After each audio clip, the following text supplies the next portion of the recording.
4대 교회의 사자에게 편지하라. 하나님의 7영과 7별을 가지신 이가 이르시되 내가 내 행위를 아노니 내가 살았다 하는 이름은 가졌으나 죽은 자로다. 너는 일깨어 그 남은 바 죽게 된 것을 굳건하게 하라. 내 하나님 앞에 내 행위의 온전한 것을 찾지 못하였노니 그러므로 내가 어떻게 받았으며 어떻게 들었는지 생각하고 지켜 회개하라. 만일 일깨지 아니하면 내가 도둑같이 이르리니 어느 때에 내게 이를지는 내가 알지 못하리라. 그러나 사대에 그 옷을 더럽히지 아니한 자 몇 명이 내게 있어 흰 옷을 입고 나와 함께 다니리니 그들은 합당한 자인 연고라. 이기는 자는 이와 같이 흰 옷을 입을 것이요 내가 그 이름을 생명책에서 결코 지우지 아니하고 그 이름을 내 아버지 앞과 그의 천사들 앞에서 시인하리라. 귀 있는 자는 성령이 교회들에게 하시는 말씀을 들을지어다. 이번 새벽 예배는 첫날보다는 둘째 날 숫자가 더 많아졌고 둘째 날보다는 셋째 날 숫자가 더 많아졌고 찬양 숫자가 오늘 더 많은 찬양 우리 하나님 앞에 돌리게 돼서 감사합니다. 또 1, 2, 3 교구가 내년만 돼봐라 이제 애들까지 다 동원한다 또 이렇게 될지 모르죠. 오늘은 4대 교회를 나누면서 껍데기 신앙을 벗으라 이러한 제목으로 함께 나눕니다. 여러분 비행기를 탈 때마다 저는 참 신기하다 이런 생각을 합니다. 나같이 몸무게 좀 나가는 사람도 뜰 수 있다는 게 참 신기한 거 아닙니까? 그 쇳덩어리 안에 앉아 있는데 뜹니다. 보통 비행기가 하늘을 나르는 데 필요한 부속이 약 최소한도 40만 개 이상이라고 합니다. 엄청나게 복잡한 기계를 통하여 첨단 과학을 이루고 또 먹을 것 없는 북한에서조차 핵무기를 이미 가졌다, 갖지 않았다, 계속해서 실험을 하고 있는 것이 지금 현실입니다. 비행기를 만들고 핵무기를 만들고 위성을 만들 수 있는 과학이지만 한 송이 작은 장미꽃은 만들 수 없습니다. 왜냐하면 생명체를 만드는 것은 불가능하기 때문입니다. 복잡한 기술과 과학으로 사람을 대량 죽일 수 있는 것은 무기는 만들 수 있는지 모르지만 한 생명체를 살리는 일은 만들어내는 일은 불가능합니다. 그래서 어느 수필가는 말하기를 생명이 있는 것은 모두 다 소중하고 아름답다. 그 생명 자체를 노래했습니다. 여러분 교회는 과학적 집단도 아니고 무슨 문화 집단도 아닙니다. 교회에서 편리하고 유익하고 이런 것 따지는 데가 아니고요. 교회는 생명에 관심을 있는 곳이 교회인 줄로 믿습니다. 사람들은요 생명을 죽이는 것은 온 힘을 다해서 다 만들어내지만 생명을 만들어내는 일은 누가 해야 되느냐? 교회에 주신 하나님의 사명인 줄로 믿습니다. 오늘 우리가 봉독한 이 4대 교회의 특징은 소아시아 7교회 가운데에서 가장 문제가 없는 것이 문제인 교회가 이 4대 교회였습니다. 자기 스스로는 생명체가 있다라고 여기지만 예수님이 볼 때에는 실상은 죽은 교회라 이렇게 선포하고 계십니다. 여러분 에베소 교회는 니골라 당의 패거리 때문에 문제가 있었고 첫사랑을 잃어버리는 문제가 있었고 버가모 교회에는 유혹과 음행의 미혹의 문제가 있었고 두아디라 교회는 이세벨의 교훈을 따르는 미혹이 있었고 서머나 교회는 정치적인 핍박과 또 압박의 문제가 있었고 다 문제가 있었는데 이 4대 교회는요 별 문제가 없었어요. 가시적으로 볼 때에는 유명한 교회로 소문나 있었습니다. 염직 공장의 발달로 사대교회는 상당히 부요한 교회였으며 도시였으며 사대지방에서 약 2km 정도 떨어진 곳에는 유명한 온천이 있었습니다. 그 온천은 지하세계의 신의 능력이 나타내는 곳으로 믿고 있었기 때문에 그들은요, 교회도 있었고 온천에 들어갔다 나오면 죽어가는 사람도 살아날 수 있는 능력도 체험한다. 그래서 사대교회는 성도들이 다 우리는 생명에 관심이 있고 또 영이 살아있다, 또 하나님의 능력도 체험했고 기적도 있었다, 이러한 것들은 소유했다고 생각했는지 모르지만 예수님께서 보실 때에는 사대교회는 실상은 살았으나 죽었다라고 말씀하고 있는 것입니다. 여러분, 오늘날 교회가요, 무슨 기적과 금리빨 이런 데 속지 마십시오. 교회는 그런 데가 아니고요, 생명에 관심이 있는 곳이 교회이어야 하나님께서 받으시는 줄로 믿습니다. 현실적으로 사대교회와 같은 마음을 가지고 살아가는 사람들이 참 많습니다. 찰스 알렌 박사는 교회 성도를 대상으로 조사를 했는데 교회 성도라고 자칭하는 사람들의 20%는 주일 예배도 출석하지 않고 있고 25%는 거의 일주일 내내 기도 한 번 하지 않고 있고 35%는 가정에서 성경 한 번 읽는 일이 없으며 40%는 헌금 생활을 전혀 하지 않고 75%는 교회에서 어떤 책임도 지지 않으려고 애를 쓰고 85%는 불신자를 한 명도 전도해 본 적도 경험도 없는데 이상한 것은 100% 자기는 천국 가리라고 생각하고 있다는 것입니다.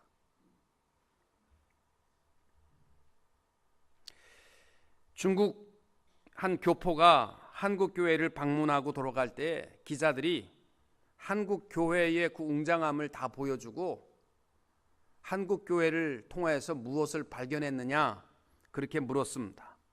그 교포 성도가 하는 말이 뭐냐면 중국의 공산 정권 밑에서도 신앙생활을 하고 있는 우리들은 살아계신 예수 그리스도를 믿고 있는 반면에 한국 교회는 단순히 귀족 예수를 믿는 것 같다, 그렇게 이야기를 했습니다. 한국 교회가 소아시아 7교회 가운데서도 가장 많이 닮은 교회가 어디냐 이렇게 말하라면 많은 신학자들은 사대교회에 닮아가고 있다, 그렇게 말하고 있습니다.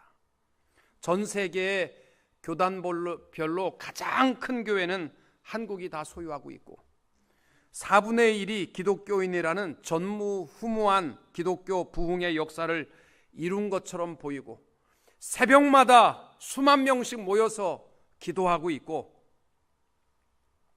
외적으로 볼 때에는 세계적으로 볼 때 아무런 문제가 없는 교회처럼 보이는데 실상은 많은 신학자들이 하는 말이 교회들마다 장의자의 시체들만 즐비하게 앉아 있는 것이 한국 교회의 현실이라고 말합니다. 오늘 아침에 우리가 우리의 껍데기 신앙을 벗어버리지 않으면요, 우리는 어쩌면 사대교회의 한 교인처럼 나는 열심히 일했는데 하나님이 보실 때는 실상은 너 죽었다, 이러한 책망을 듣지 않아야 할 줄로 믿습니다. 오늘 말씀에서 사대교회를 향한 주님의 첫 음성을 우리를 향한 주님의 음성으로 듣게 되시기 바랍니다. 1절에 보시면 이렇게 말씀합니다. 사대교회의 사자에게 편지하라. 하나님의 7영과 7별을 가지신 이가 이르시되 내가 내 행위를 아노니 내가 살았다 하는 이름을 가졌으나 죽은 자로다. 사대교회는요, 특별히 자기들이 생각할 때에는 열심히 있는 행위가 있었습니다. 근데 예수님이 볼 때에는 그 아무것도 열매가 안 썩어진 것들밖에 없다라고 말씀하는 겁니다. 스위스의 정신과 의사였던 폴 트루니에는 말하기를 신앙의 가장 큰 장애물은 겉모양의 신앙이라고 했습니다. 외형적인 의식들과 외형적인 습관, 전통, 형식, 그러나 실제의 내용과 본질에 있어서는 결핍된 모습, 이게 신앙과 오늘날 교회의 가장 무서운 장애물이라고 그는 말하고 있습니다. 알버트 슈바이처 박사는 말하기를 아프리카에는 물 없는 강이 많답니다. 사막에 우리가 볼 때는 저게 강인지 아닌지 구분이 안 된대요. 계속 사막으로 이어져 있는데 요 계곡이 딱 되어 있는데 물 한 방울 없는데 그들은 그것을 강이라고 부른다고 합니다. 어쩌면 오늘날 크리스찬들이 물 한 방울 없이 하나님 앞에 내 마음을 찢는 회개의 눈물 한 방울 없이 우리는 살아있는 생명의 강이라고 초라한 모습을 이야기하고 있지는 않는가. 이게 알버트 슈바이처 박사가 교회를 향하여 하는 말입니다. 여러분, 내 신앙과 우리 교회의 모습을 한번 생각해 봅시다. 하나님 앞에 내 마음을 찢는 눈물 한 방울 없이 초라한 모습으로 살았다고 얘기하지만 온통 관심은 껍데기에 화려한 모습에 가득한, 주님이 볼 때에는 죽은 신앙은 아닌가 하는 것입니다. 특별히 본문 말씀의 1절에 보시면은 3절까지에 가장 많이 나오는 단어가 행위라는 단어를 많이 말씀하고 있습니다. 1절에도 내 행위를 안다, 예수님께서 그렇게 말씀하고 있습니다.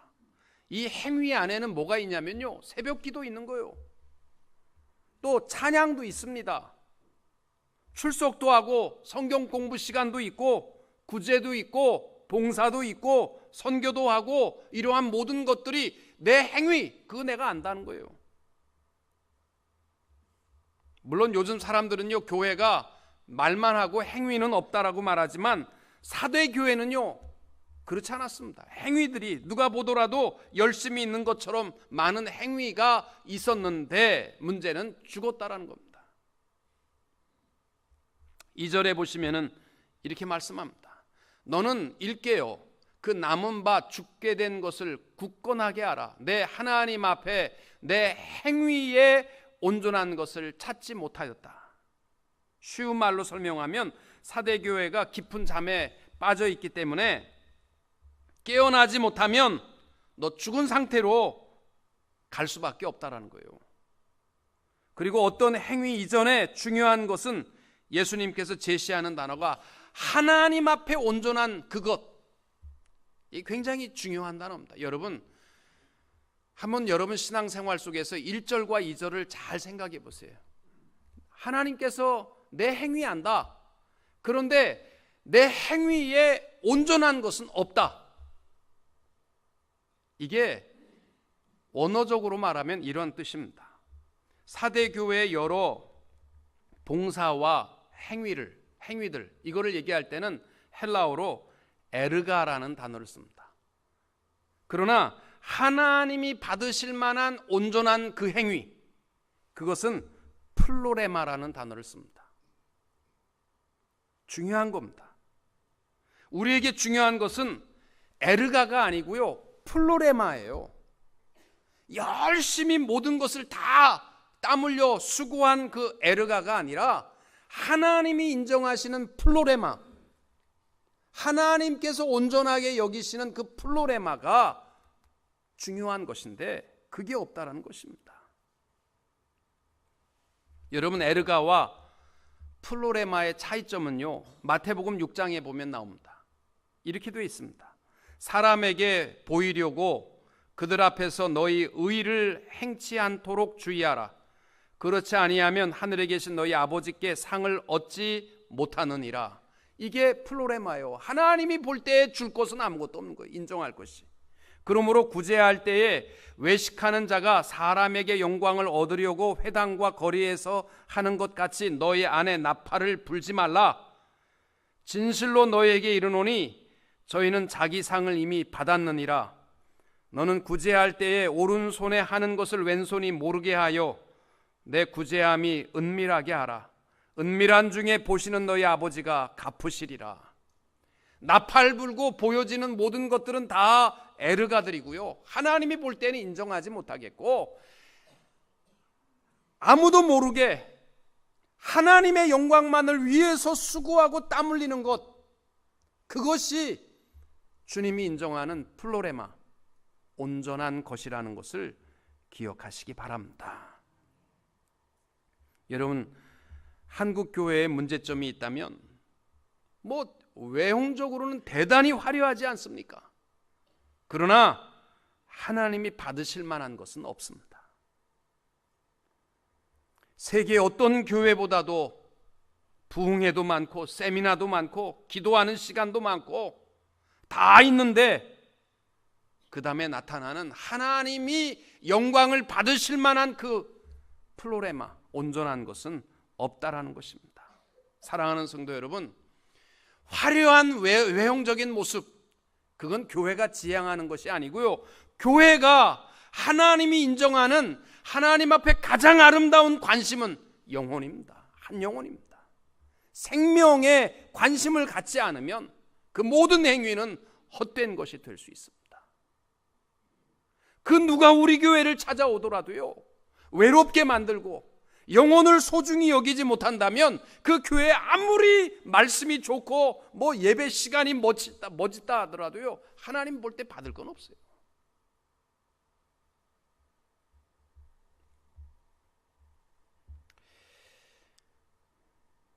한국 교회가 이토록 부흥하는데도 한국 사회가 이토록 썩고 부패될 수 있는 것은 에르가는 많은 것 같은데 플로레마, 하나님이 인정하실 만한 그 진실함은 없는 겁니다. 하나의 일을 하더라도 하나님이 받으실 만한 시간, 오늘 새벽에 우리가 드려지는 이 새벽 기도도 그래요. 내가 왔다, 기도 잠깐 했다, 그리고 일어났다, 이게 중요한 것이 아니라 하나님 앞에 내 마음을 찢으며 하나님 앞에 온전한 모습으로 세워지고, 우리의 올해 드려지는 예배도, 여러분의 구역 예배도, 여러분의 수고와 부엌에서의 땀 흘림과 모든 알게 모르게 수고하는 여러분의 모든 일들이 누가 알든지 말든지 하나님이 인정하실 만한 플로레마, 온전한 것이 될 수 있기를 축복합니다. 예수님은 사대교회를 향하여 3절에 이렇게 말씀합니다. 그러므로 내가 어떻게 받았으며 어떻게 들었는지를 생각하고 지켜 회개하라. 만일 일깨지 아니하면 내가 도둑같이 이르리니 어느 때에 내게 이르는지 내가 알지 못하리라. 4절에 그러나 사대에 그 옷을 더럽히지 아니한 자 몇 명이 내게 있어 흰옷을 입고 나와 함께 다니리니 그들은 합당한 자인 연고라. 아멘. 사대교회, 겉모양의 화려한 껍데기만을 갖추고 있는 사대교회를 향하여서 주님이 명령하시는 것은 뭐냐면 좀 생각 좀 하라, 그리고 지키고 회개하라. 이것이 사대교회를 향한 주님의 명령입니다. 오늘 아침 한번 여러분 스스로를 생각해 보세요. 내가 분명히 열심히 봉사하고 내가 그래도 열심히 교회의 직분을 감당한다고 생각하는데, 우리의 입장이 하나님의 입장에서 내가 하는 것을 하나님이 인정하실 만한 것인가? 순수한 마음으로 한 것인가? 유대인 신학자인 벤스 하버너라는 사람은 말하기를 영적인 퇴보를 이루어가는 4가지 단계가 있답니다. 첫째는 은혜 받은 사람이 되었다가, 두 번째 단계는 무브먼트, 시간이 지나면 여러 가지 봉사도 하고 열심히 또 움직이다가 그 단계가 넘어가면 머신, 기계적인 예배자가 되고, 교회에 오는 것도 그냥 주일날이니까 오고, 내 마음에 하나님 사랑하는 마음은 별로 없고 그냥 주일날이니까 오고, 그 다음에 또 끝나니까 가고, 이따금 한 번씩 엎드려 보기도 하고, 이런 머신적인 기계적인 그러한 삶이 됐다가 마지막에는 모뉴먼트, 기념품이 돼가지고 그저 신앙이 하나의 기념품. 내가 지난주에 첫 주에 크리스마스 때 그랬어요. 어떤 분이 오셔서 CEO 교인이 오셨다니까, 목사님 나 CEO 아니에요. 그래서 크리스마스하고 이스터하고 온리 크리스마스에만 온다고 이해하실 만한 분이니까 내가 그렇게 이해를 했어요. 또 잘못 그렇게 얘기했다간 또 목사가 나를 또 그렇게 얘기했다고 그럴까 봐. 여러분, 우리 신앙생활이요, 모니먼트, 기념품 정도로 생각하고 왔다 갔다 하는 그러한 신앙의 전락자, 퇴보자들이 되어서는 안 되고요. 우리가 무엇을 하든지 교회는 생명에 관심 있는 것이 첫째입니다. 의자를 멋지게 하고 뭐 조명을 멋지게 하고 뭐 음향을 멋지게 하고 다 좋습니다. 그러나 그 목적은 하나여야 합니다. 생명에 관심을 가진 모든 일들이 이루어질 수 있게 되시기를 바랍니다. 영혼 구원을 위해서라면 우리가 희생하고, 영혼 구원을 위해서라면 우리가 양보하고, 이게 교회지요.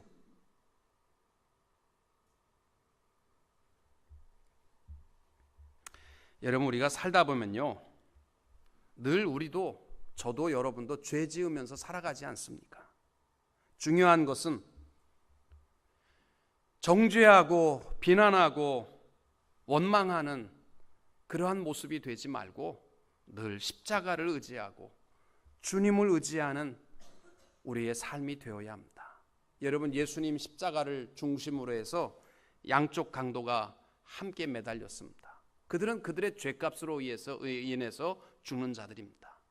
그런데 뭐 오른쪽 강도 왼쪽 강도, 성경에는 그런 말은 없지만 대개 오른쪽 강도를 선한 강도로 이야기하고 왼쪽 강도를 원망과 불평의 강도로 이야기합니다.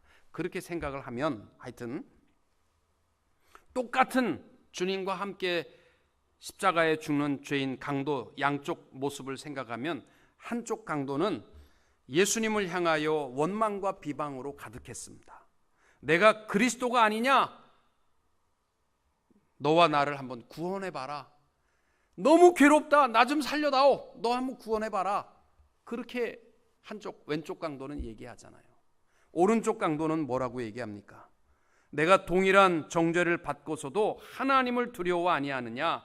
우리는 우리의 행한 일에 상당한 보응을 받는 것이니 이에 당연하거니와 이 사람의 행한 것은 옳지 않은 것이 없느니라. 예수여, 당신의 나라에 임하실 때 나를 생각하소서.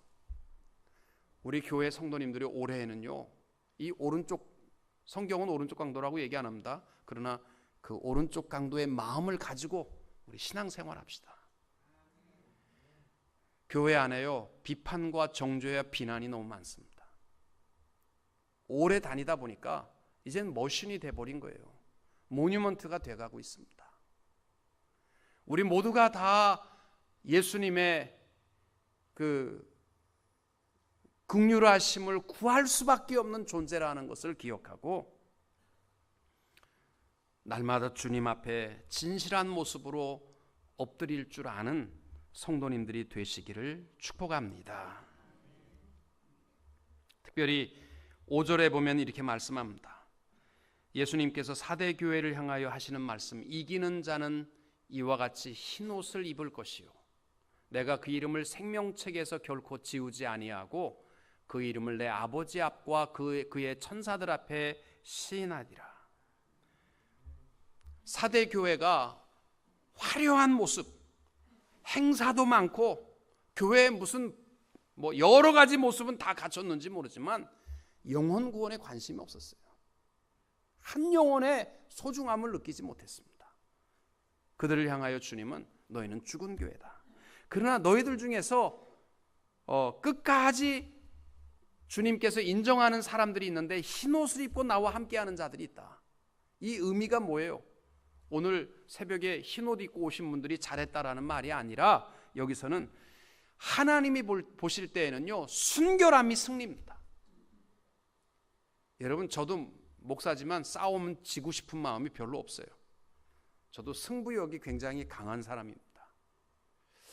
그래서 스포츠를 해도 저는 지고 싶은 마음이 없는데 특별히 말싸움, 뭐 눈싸움, 기싸움, 저는요, 뭐 운전하다가 누가 앞에 확 끼어들면요, 승질 나가지고 내가 먼저 가야지만 속이 풀릴 만큼 참 승부욕이 강한데, 신앙의 승리는요, 교회 안에서 이 자식이 말도 안 되는 게 까불고 있어요. 한 주먹도 안 되는 게.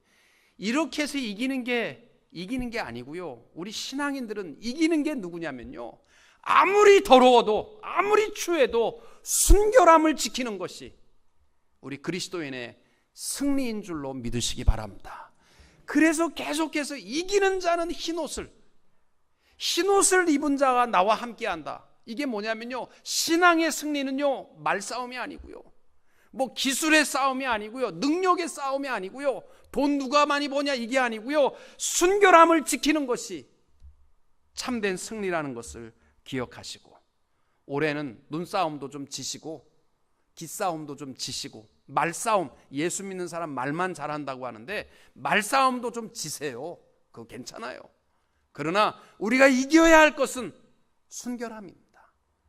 우리 다 이기는 자가 허락하신 그 흰옷 순결함을 입고 주님과 함께 승리하며 살아가는 성도님들이 되시기를 축복합니다. 그러면서 주님이 주시는 약속이 뭐예요? 내가 그 이름을 생명책에서 결코 지우지 아니할 것이다. 영원한 승리와 하늘나라의 시민권의 보장을 약속해 주십니다. 여러분, 올해에 우리가 가장 능력이 있고 힘있게 살아가시려면요, 주님과 함께 하시면 됩니다. 순결한 모습으로. 주님은요, 흰옷 입은 자가 나와 함께 할 것이다. 주님과 동행하는 것은요, 순결한 자가 함께 하는데, 우리가 한 해 동안 다른 것은 모르지만 하나님 앞에 늘 씻으며 정결한 모습으로 깨끗하게 세워져 순결함을 지킬 때 하나님이 우리와 함께 하십니다.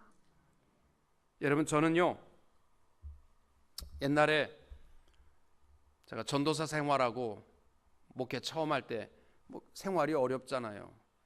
저희 아버님이 한국에서 이렇게 놀러 오시면 마켓 갈 때 가서 먹고 싶은 거 많이 사와서 먹어라. 그러면 저는 아버님 그러지 말고 같이 가십시다. 돈 주면서 야 이걸로 아버님 저는 돈 필요 없습니다. 아버님 같이 가십시다. 제가 그렇게 얘기했어요. 저는 머리가 좋습니다. 100불 갖고 가면요, 사는데 지장이 많아요. 뭘 사야 될지 이걸 깎아야 되고 100불에 맞춰야 되지만, 아버님하고 같이 가면요, 뭐 사는 데 있어서 구애받을 게 하나도 없는 거예요. 아버지가 다 내주니까 아버지 돈 내요. 아들인데 그렇게 하고 아버지 내라고 그렇게 얘기를 합니다. 여러분, 한 해 동안 하나님 뭐 주세요? 이것보다 더 큰 축복이 뭐냐면 아버지 같이 가요. 내 사업도 하나님 같이 가주시고 내 모든 삶 아버지 같이 가요. 내가 뭘 하든지 먹든지 마시든지 아버지 같이 가요. 그러면 하나님께서 가장 좋은 것으로 채워주실 줄로 믿습니다. 한 해 동안 여러분, 나는 열심히 노력했는데 하나님이 볼 때에는 내 행위가 있는 건 내가 안다. 그런데 내가 너를 인정할 만한 플로레만은 하나도 없다. 이렇게 된다면요, 너무너무 껍데기만 남는 거예요. 올해는 우리 좀 누가 뭐라고 하든지 껍데기 벗어버리고요, 이 순결함을 가지고 아버지 하나님과 동행하며 승리하는 삶을 이룰 수 있게 되시기를 주님의 이름으로 축원합니다.